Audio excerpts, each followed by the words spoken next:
The Bull and the Fence. My name's Jack Sullivan, and my life is tied to this land tighter than the barbed wire that keeps my cattle in check. 60 acres of rocky Colorado soil, swept by biting winds and cloaked in a silence you only find far from city lights. This farm, nestled in the shadow of the Rockies, isn't just a patch of dirt, it's my legacy. My grandfather broke his back carving it out in the 1920s. My father held it through floods, droughts, and lean years that nearly broke us. Now it's mine, and I'll be damned if anyone tries to take it from me. The king of this place isn't me, though. It's Samson, a massive Hereford bull with a temper to match his size. He's the great-grandson of Titan, a legend who graced the cover of Agri World in '63, staring out from that sepia-toned page like he owned the earth. My dad framed that cover and hung it in the barn, right next to the rusted tools that built this place. Samson's got the same fire in his eyes, the kind that makes you think twice before stepping into his paddock. And lately, I've needed that fire because trouble's been brewing next door. The trouble's name is Evelyn Hart, president of the Pine Ridge Estates HOA. Her neighborhood of cookie-cutter houses and manicured lawns sprouted up like weeds a few years back, and ever since, she's been acting like she owns my land too. It started with letter polite at first, whining about the smell of manure or the visual disruption of my weathered barn. One even suggested my fences were historically inconsistent with their aesthetic. I laughed, poured a coffee, and tossed them in the trash. But Evelyn doesn't take kindly to being ignored. Soon, she was at my gate, clipboard in hand, demanding to inspect my property lines. I told her the only thing she'd inspect was the dust on her SUV as she drove off. Then came the ultimatums. She wanted access to my eastern fence for night patrols to ensure neighborhood safety. I handed her a county map, signed and dated, showing my land ended exactly where my fence stood. She stared at it like it was written in code. "Mr. Sullivan," she said, voice dripping with condescension, "Pine Ridge has expectations for adjacent properties." I leaned in close. "I ain't part of your HOA, and this ain't adjacent. It's mine." Samson snorted from 20 feet away, right on cue, and Evelyn flinched. I couldn't have planned it better. That should have been the end of it, but Evelyn's not the type to back down. A week later, my motion sensors lit up the east pasture at 2 a.m. The surveillance feed showed a man in a Pine Ridge windbreaker scaling my 6-foot steel fence like he was auditioning for a bad action movie. He landed ankle-deep in mud, right in Samson's domain. The guy, let's call him Dave, clearly hadn't been warned about the 2,000-pound bull staring him down. Samson lifted his head, let out a bellow that shook the night, and locked eyes with the intruder. Dave froze, his face a mask of pure panic. Then came Evelyn, clambering over the fence with all the grace of a drunk raccoon. "Dave, where are you?" she hissed, straddling the top rail before gravity dumped her into a fresh pile of Samson's finest work. The thud was poetic. Samson circled slowly, steam rising from his nostrils. Dave bolted, slipped in the mud, and went down hard. Evelyn screamed as Samson charged not to gore, but to make a point. He stopped inches from her, kicking up a cloud of dirt and manure that painted her from head to toe.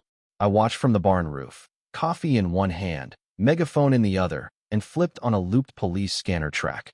"All units, trespass in livestock zone. Remain on scene." They froze like deer in headlights. Dave scrambled for the fence, but Samson, ever the showman, nudged a feed trough into his path. It caught Dave's legs, and he flopped over the fence, pants snagged on a nail, Pine Ridge-branded boxers on full display. Evelyn, clutching her mud-soaked tablet, shrieked about lawsuits. I chimed in via megaphone. "Please stay calm. Livestock may become agitated by erratic movement." Samson snorted, flicked his horn, and sent her tablet sailing into the mud. I nearly choked on my coffee laughing. They limped off, covered in shame and cow dung, and for a few days, it was quiet. Too quiet. I knew Evelyn wasn't done. Then, late one night, I heard tires on gravel. A silver Lexus idled outside my gate. Evelyn knocked 3 sharp taps, a pause, then 2 more. She stood on my porch in a cream trench coat, clutching a folder like it held state secrets. "Jack," she purred, "can we talk privately?" I let her in, but kept her on the rug. "5 minutes," I said. She sat, uninvited, at my kitchen table. "What happened was unfortunate," she began, voice syrupy. "We don't want a war. Pine Ridge is willing to move forward clean slate." She slid the folder over. Inside was a $25,000 check and a contract to delete my surveillance footage, Move Samson to a back paddock and stay quiet. I laughed so hard I nearly cried. You think I'd sell my pride and that bull for the price of a used truck? Her smile wavered. Be reasonable, Jack. Think of your family. I leaned forward. I'm thinking of my grandfather, who built this place, and Titan, who carried his blood. You can't buy that. Her face hardened. I tried being civil, she spat. You'll regret this. She stormed out, slamming the door so hard the windows rattled. I muttered to the empty room. Game on, Evelyn. The next morning, I found a feed bucket near Samson's fence, half buried and out of place. It smelled wrong sweet, with a bitter chemical edge. Samson stood clear of it, eyeing it like it had insulted his ancestors. I bagged a sample and called my vet, Doc Larson. By noon, he confirmed it. Livestock-grade pesticide, enough to kill Samson in hours. My blood ran cold. This wasn't vandalism. It was attempted murder. I filed a police report: trespass, property damage, malicious poisoning. Evelyn's Lexus had been caught on a neighbor's camera idling nearby the night before, and tire tracks matched her vehicle. But she didn't stop there. Flyers appeared on mailboxes, showing Samson with photoshopped glowing eyes and phrases like "dangerous beast threatens community." A survey demanded his relocation or euthanasia. The printer? Pine Ridge's own. One of their staff slipped me a copy, whispering she made us do it. Then came the harassment. Anonymous calls, a rock through my window painted with the Pine Ridge logo, and 2 HOA goons camped outside my fence with clipboards, monitoring Samson. I walked out with coffee. Enjoying the show, boys? They mumbled about perimeter checks and scurried off when I raised an eyebrow. I was at my breaking point when a miracle arrived. A USB stick under my doormat. No note.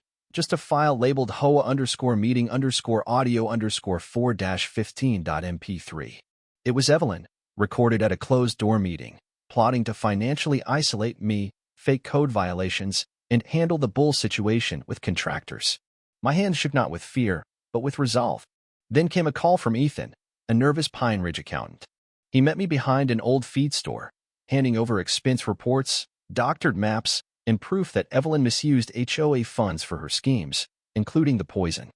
I spent 2 days with my lawyer, building a case: trespass, fraud, harassment, animal cruelty. The night before filing, I sat with Samson in the barn. They came for you first, I said. He nudged my shoulder, his massive head steady against me. We're gonna burn them down, big guy. He snorted, and it felt like agreement. The lawsuit hit like a freight train. In court, the gallery buzzed neighbors, reporters, even council members. Evelyn sat in a sharp suit, her smile brittle. We played the recording, showed the forged documents, and put Ethan on the stand. He trembled but told the truth. Evelyn ordered the fraud. She cracked under questioning, shouting, "That animal was a menace. He humiliated me. I couldn't resist." You crawled through that mud yourself, Evelyn. The judge raised an eyebrow, and her lawyer groaned. The verdict was a thunderclap: $960,000 in damages, a 300-yard restraining order against Pine Ridge, and a recommendation for criminal charges against Evelyn for fraud and harassment. She sat, silent, as the gavel fell. Outside, reporters swarmed. I paused on the steps. "Justice smells like manure today," I said, "and I'm fine with that." For months later, the farm's quieter. I used the money to fix the windows and build a sign, 10 feet of oak, carved with private property. Bull Unchained. Owner 2.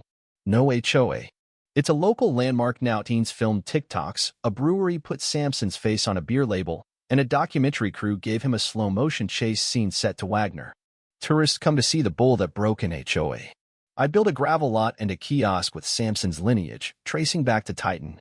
Kids draw him in capes. One's on my fridge. Evelyn's in a minimum security prison, teaching conflict resolution. Pine Ridge dissolved, replaced by a young couple who brought wine and promised to leave my compost alone. I'm still farming, still up before dawn, muttering at Samson when he topples a gate for fun. But when I walk my land now, my boots carry the weight of victory. Last week, I sat with Samson as the sun sank behind the hills. We showed him, huh? He grunted, long and satisfied, his breath echoing like a seal on this land story. Some wins don't need fanfare, just a man, a bull, and a fence that held. What do you think? Was Jack right to fight so hard, or did he escalate things too far? How would you handle injustice or bullying in your own life? Drop your thoughts in the comments. I want to hear your take, especially on standing up to power and where the line is. Let's get this conversation going.